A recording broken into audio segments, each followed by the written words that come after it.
देश की सबसे बड़ी अदालत यानी सुप्रीम कोर्ट के chief justice of India B R. Gavai अपने पद से रिटायर हो चुके हैं, लेकिन जाते जाते उन्होंने एक ऐसा खुला और ईमानदार बयान दिया जिसने पूरे देश का ध्यान अपनी ओर खींच लिया।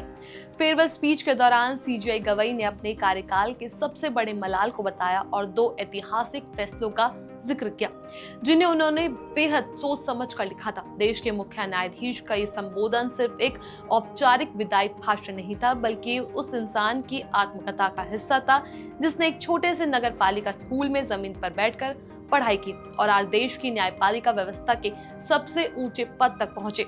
लेकिन इस शानदार सफर के बावजूद सीजेआई गवई को एक बात का अफसोस रह गया और आज हम उसी अफसोस और उन अहम फैसलों के बारे में आपको बताएंगे। नमस्कार, मैं हूं जीत्सा नागर, आप देख रहे हैं the Hindi top. Chief justice of India B R. Gavai ने जब फेयरवेल स्पीच के दौरान माइक संभाला तो कोर्ट रूम में सिर्फ एक रिटायरमेंट का औपचारिक माहौल नहीं था, बल्कि एक भावुक क्षण था जहां एक शीर्ष न्यायाधीश अपने दिल की सारी बातें सामने रख रहे थे।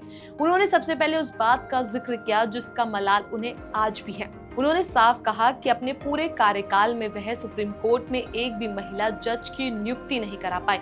उन्होंने कहा कि कॉलेजियम ने महिला जजों के नाम सुझाए थे जिनमें सुप्रीम कोर्ट की महिला वकील भी शामिल थी, लेकिन चीजें आगे नहीं बढ़ सकी।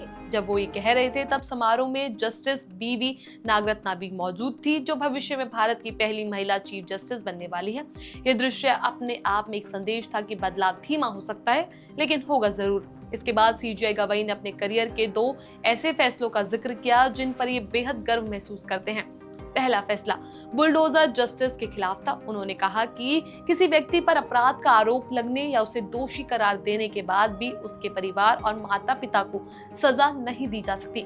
रहने का अधिकार भारत का मौलिक अधिकार है और इसे किसी भी विवाद, आरोप या राजनीतिक फैसले के कारण कुचलना संविधान के खिलाफ है। उन्होंने कहा कि हमारी न्याय प्रणाली कानून के नियमों पर चलती है, ना कि बुलडोजर की ताकत पर। उन्होंने ये भी बताया कि इसी मुद्दे को उन्होंने मॉरिशस में भी उठाया था, जहां उन्होंने बुलडोजर न्याय पर अपनी स्पष्ट राय रखी। 2024 में दिए गए फैसला आज भी देश में चर्चा का बड़ा विषय है और इसे एक ऐतिहासिक फैसला माना जाता है। उन्होंने कहा कि यह फैसला सिर्फ एक कानूनी आदेश नहीं था, बल्कि संविधान की आत्मा को बचाने वाला कदम था। अपने दूसरे अहम फैसले का जिक्र करते हुए सीजेआई गवई ने कहा कि SC/ST के भीतर सब क्वालिफिकेशन की अनुमति देना, यानी आरक्षण के अंदर भी उन लोगों को प्राथमिकता देना जिन्हें सबसे अधिक जरूरत है।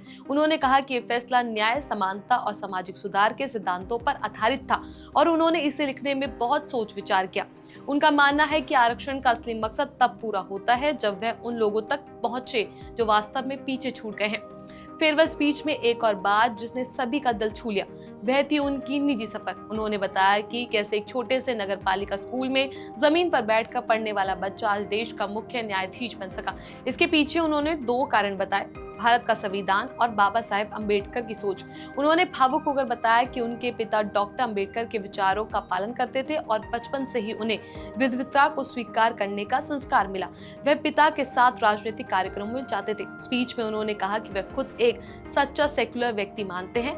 वह विचार उन्हें अपने परिवार से और बाबा साहेब अम्बेडकर की सोच से सीखा। स्पीच के अंत में उन्होंने कहा कि उन्होंने हमेशा संविधान के 4 स्तंभ न्याय, स्वतंत्रता, समानता और बंधुता को अपने फैसलों में जीवित रखने की कोशिश की। ये बात सिर्फ उनके लिए नहीं, बल्कि देश के सभी संस्थानों के लिए एक संदेश है कि भारत की एकता संविधान से आती है और हर पद, हर फैसला, हर नीति इसी आत्मा को मजबूत करने के लिए होती है। उनकी विदाई का ये भाषण न सिर्फ एक न्यायाधीश के करियर का अंत था, बल्कि ये एक प्रेरणा थी कि भारत में सपने ना जाति रोकती, ना धर्म, सपने संविधान की ताकत से पूरे होते हैं। जाते जाते उन्होंने देश के सामने एक ऐसी विरासत छोड़ी है जिसे आने वाली पीढ़ी याद रखेगी। न्याय सिर्फ फैसले से नहीं होता, बल्कि समाज के एक दिशा से होता है। इस खबर को लेकर आपका क्या कुछ कहना है, अपनी राय हमें नीचे कमेंट बॉक्स में जरूर बताएं। ऐसी और भी वीडियोस के लिए आप हमारे चैनल द हिंदी टॉप को सब्सक्राइब कर लें। इसके अलावा आप हमें एक्स, फेसबुक और इंस्टाग्राम पर भी फॉलो कर सकते हैं।